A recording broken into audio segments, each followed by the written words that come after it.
ఏంది బస్సులు ఇంతమంది కాదు మేడం, మేము ఏం చేయాలి? బస్సులు లేవు, బస్సు కదిలిన బస్సుని మళ్ళా బస్సు కొడుతురు, బస్సు ఆపిన. మరి ఏం చేయాలి? పడి చచ్చిపోతే మేము ఏం చేయాలి?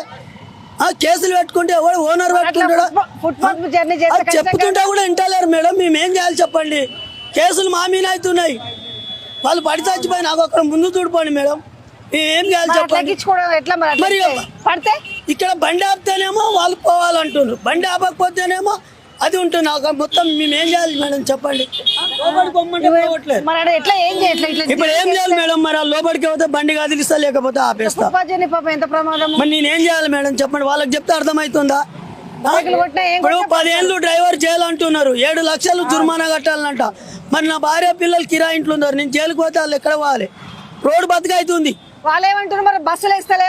బస్సులు మేమెందుకు మేడం? మమ్మల్ని ఎందుకు అనగల? డ్రైవర్ని, కండక్టర్ని మేము ఒక చీతాలం కదా. మరి బస్సులు మేడారం పంపుకున్నారు, ఇంత పబ్లిక్ని తెలియదా?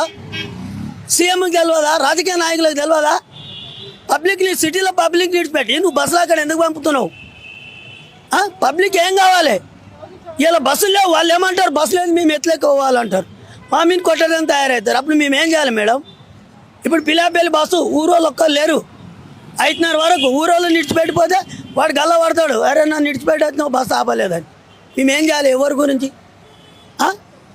ఈ డ్రైవర్స్ కండక్టర్కి ఉన్న బాధ ఎవరికి లేదు మేడం. వాళ్ళు చెప్తే అర్థం చేసుకుంటే లేరు. ప్యాసింజర్ ఎంతసేపు ఆపాలి నేను బండి? వీళ్ళకి 2 రోజులు మేడం డ్యూటీ చేయబట్టి నేను 2 రోజులు.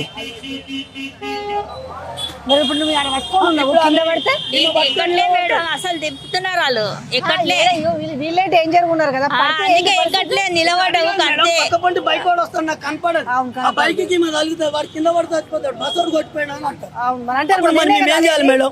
ఒక ఆటో వస్తుంది, ఆటోకి తగులుతాడు, వెనక బ్యాగ్ వేసుకున్నాడు, వాడు కింద పడతాడా చచ్చిపోతాడా మాకేం తెలుసు? మా చేతిలో ఒక స్టీరింగ్ ఉంది, కింద పడ్డాడంటే కూడా మేము ఏం చేయలేం మేడం. అదేమనంటే బస్ అని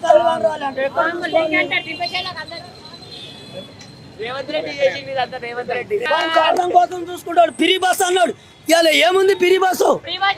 చచ్చిపోతే వాడు పెడతాడా? నేను పెడతానా? కిందవాడి ఇంకా 3 లక్షల బస్సులైన సిటీలు హైదరాబాద్ లో సరిపోవు. నాయకులు ప్రజలను వాడుకుంటారు, ప్రతి రాజకీయ నాయకులు మనల్ని వాడుకుంటుండ్రా బాబు.